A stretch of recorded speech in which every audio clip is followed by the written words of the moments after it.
Hey everybody, it's your girl, Clarice Minor. I am your Christian financial coach. I am also a peace and prosperity coach. And today I want to talk to you. First, let me say, welcome to your peace and prosperity moment with me. I'm so excited. I'm excited because God is just so great. And I'm always excited. Even on a rough day, I can find joy from the Lord because He gives me the strength I need. So the joy of the Lord is my strength. So joy, I'm just excited. All right. I'm just excited. I'm excited because God is so good, so remarkable. You saw a post earlier today that I dropped my phone in the toilet because I was mentally distracted by something that happened earlier. So, but I'm still excited because God is amazing. Even though I had a rough morning, I came back home and could not do the things that I planned to do today. So I came back home and got into the presence of the Lord so that I can do his work with gladness, with cheerfulness, with excitement. So I'm excited about what God is giving me today. I'm excited about what I'm going to talk to you guys about today. You should be able to hear me because I have my headset in and it's connected. So when you come in, let me know you can hear me. If not, then that'll be a sucking thing. That doesn't sound good. But anyway, let's get right started. Today's topic is how to stop generational cycles. Now, there's a whole I've written a whole book on how to stop generational cycle of debt and poor management and how to start generational wealth. But I'm just going to talk about one aspect, and that aspect is how to protect your family from protect your family financially. Um, and I'm going to come from Genesis 23 and 3, and I'm 23 and 3 through 11. I'm gonna read all that because it's got a lot of important points. So hello Tracy, let me know if you can hear me clearly. Okay, so I'm gonna read it, and I'm gonna read it very well so that you can understand what I'm saying, and I have a point behind it. Thank you, Tracy. So Genesis 23 3 through 11, so bear with me. All right. Genesis 3, and I'm reading the New Living Translation. Then leaving her body. Okay, this is where Abraham wife Sarah passed away. All right. So Genesis 23 and 3. Then leaving her body, he went to the Hittite elders and said, "Here I am, a stranger in a foreign land with no place to bury my wife. Please let me have a piece of land for a burial plot." The Hittites replied to Abraham, "Certainly, for you are an honored prince among us. It will be a privilege to have you choose the finest of our tombs so you can bury her there." Then Abraham bowed low before them and said, "Since this is how you feel, be so kind as to ask Ephraim, son of Zohar, to let me have the cave of the Machpelah down at the end of his field. I want to pay the full price, of course, whatever is publicly agreed upon, so I may be a permanent burial place for my family." Ephraim was sitting there among the others, and he asked Abraham, as the others listened, speaking publicly before all the elders of the town. "No, sir," he said to Abraham, "please listen to me. I will give you the cave in the field here in the presence of my people. I give it to you. Go and bury your dead." So, what this is talking about, okay, so Sarah just passed away. Sarah just passed away, and he needed some place to bury her. At this time, he was living in the Canaanite area, right? So you guys know that Abraham was quite wealthy. He had plenty of property, and the promise that God gave to Abraham was that God was giving him all the land that he can see and beyond that, right? Because his family was going to be so great. So what's happening here is Abraham, I'm sorry for all these notifications. What's happening here is Abraham is actually securing a burial location for his family and generations to come, right? And he had the money. Money wasn't an issue. So everything financially that God blessed him with, he was a good steward over. He gave offerings. He even gave a tithe, even though it wasn't common. Nobody knew anything about tithing, but he gave 10% to a king somewhere back earlier in Genesis. So he was very, very wealthy, and he was very, very he was a very good manager of what God gave him. Okay. So he had the money to bury his wife when he needed to. He even had enough money to pay whatever price that they had for the land that he wanted. He had the money to pay for it. And so that land will be for his family for generations to come. You getting me? So I want to talk to you today about protecting your family financially. I know I know people, I haven't experienced it myself, but I know people who have who lost their mother, their father, their sister. I lost my brother, and we had to find money to pay for a proper burial for him. He was cremated and everything, but the funeral, we had to scrounge up to get money to have a proper funeral or a memorial for him. So, and it's a very devastating thing. We have to remember we need to protect our family financially, not just right now with our businesses, with our investments and things like that. Not just right now while we're here on earth, but after we leave and we pass away. We need to protect what we've built so that the money that is intended to go to our family will go to our family. Did you know that if you got money, right, and you don't tell anybody, like in a will or anything like that, if you don't tell them where to put the money, the government will actually take that money and put it to whatever they want to put it to. I don't know what they put it to. I really don't. So we got to protect our family, not just right now with shelter, buying kids clothes, shoes, food. We can't just worry about and think about protecting our family now. We got to protect them later in the future too. So the best way right now, the best way to protect your family, I'm only going to talk about one way. So I won't even say that's the best way, but a more surefire way to protect your family is having life insurance. Life insurance. Now, there are 3 types of life insurance policies.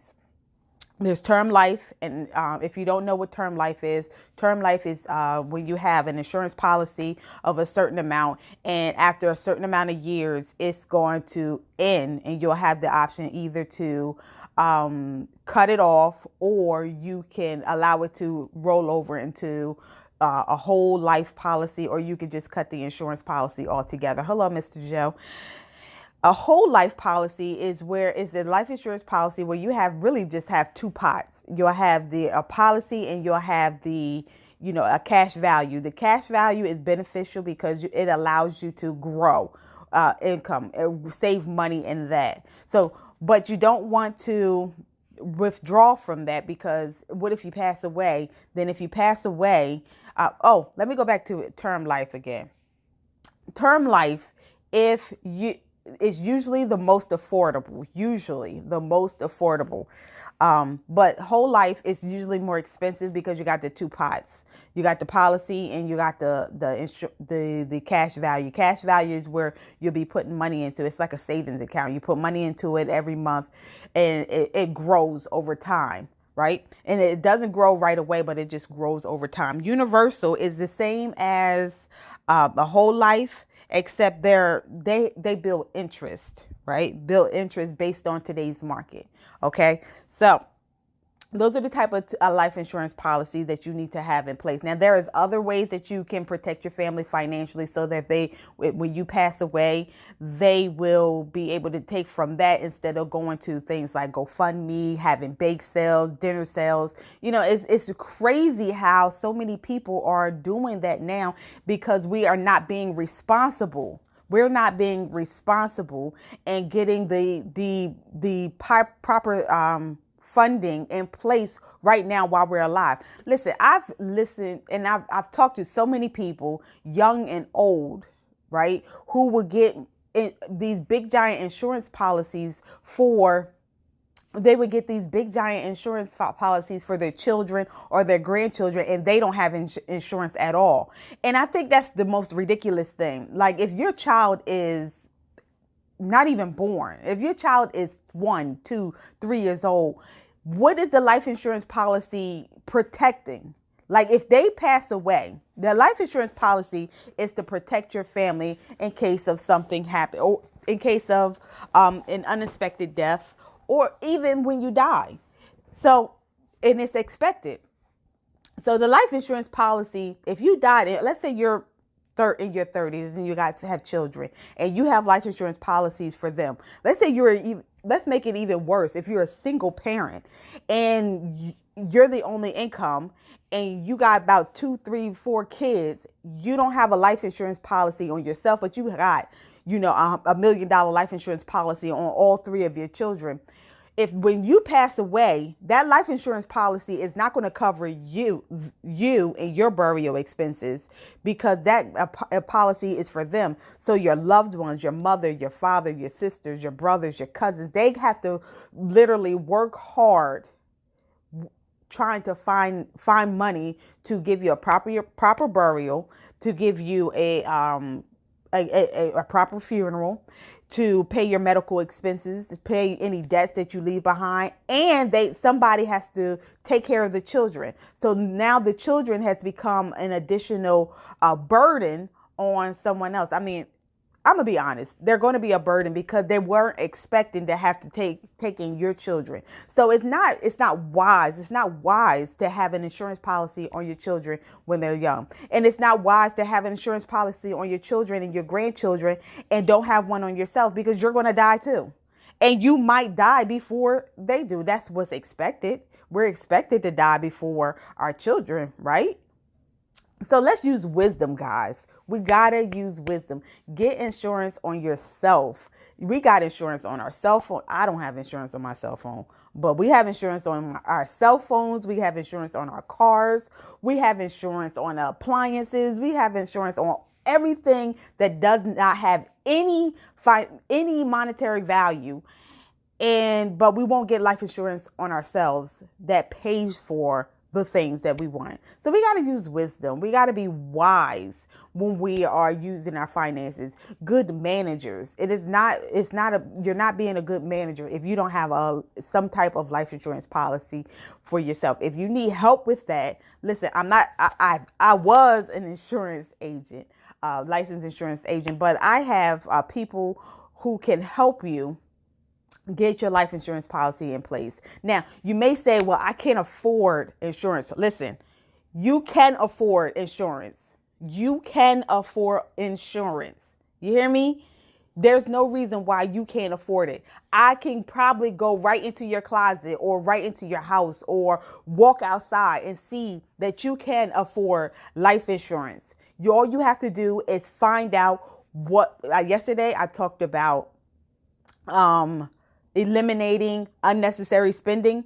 You could probably find money by eliminating the unnecessary spending to pay for life insurance. So let's eliminate all excuses. We have to get this thing together, guys. We have to get this thing together, beloved. We have to get this thing together, get our finances together. Let's stop wasting time. Let's stop wasting money on things that's not beneficial to our families, that's not beneficial to ourselves. We just have to stop wasting money. So get your life insurance policy. If you need help finding a life insurance agent, listen, I can help you with that. I can reach out to my list of connects who can help you get life insurance policy. You guys have life insurance policies on your house and you don't have a life insurance policy. So if you pass away, especially single parents out there, if you pass away, sorry about that. If you pass away and you're the main breadwinner in your house, then if you pass away, then that takes away your income. So now you're putting your family in jeopardy of losing their homes. They're losing they've lost you. That's already a hardship. That's already an emotional burden. So the fact that they gotta have to find a way to pay the mortgage or the rent, find a way to pay your medical bills, find a way to pay the bills. Now your spouse, your wife, has to go out and get a job, and she spent 10, 15 years raising the kids. She doesn't have a skill set now because she spent 15 years taking care of home. So be responsible. Let's protect our family. Let's stop being foolish and walking around here with insurance on our electronics and don't have insurance on yourself. All right, get insurance. There's so many companies out here. Hey, First Lady, there's so many insurance policies out here that you can get, even if you just get a small one that's going to cost you less than $20 a month. Get something, because it's irresponsible and foolish not to have any type of insurance policy. Find a way to pay for it. Go through your budget. Matter of fact, just go through your online statement, and I guarantee you can find $20 a month to get some life insurance on yourself. All right. So that is today's peace and prosperity tip. I know it was helpful. You better take advantage of it. You better listen to me, and you better make sure that you're protecting your family and protecting yourself. Listen, I got an insurance policy. Matter of fact, I got to call them because I don't want them to raise it. I have a life insurance policy. My husband and I are getting ready to go talk to the funeral burial people so that will be in place. I only have one child, and I am determined to live the rest of my life so that he as much as I can, so that he does not have to struggle and have the burden of taking care of me in my old age. And I don't want him to have to think about how he's going to bury me, how he's going to bury my husband, where he's going to go, who to call. Listen, I'm going to have everything in place for my son for when that unforeseen time happens. So make sure you're being wise. Get your funeral policy for you, your spouse, and when you can afford it, get some for your kids because they'll need it too. All right. Burying. Listen, another tip. If you get it now, if you go to your funeral that you want to go to, right? The funeral parlor, funeral place, whatever that you want to go to, and you talk to the people there. Listen, if you if you go make the arrangements now, that will set the amount that you owe. That will set the price. That's what I'm looking for. That will set the price right now so that when you die 30 years from now, the price won't go up. They will all, whatever you owe, they will only, the insurance policy only has to pay what's left over. They won't have to pay that market rate at that time, 20, 30 years from now, because inflation happens. All right. So that's the last tip. I'm getting ready to get out of here. So you guys, I know it was helpful. I'm not going to say I hope it was helpful. I know it was helpful. Be like Abraham. Get your money right. Get your money right so that when your spouse dies or you pass away, all your family has to do is go and make the arrangements, just like Abraham did in Genesis 3 through 11. All right. God bless you. Have a great and prosperous day.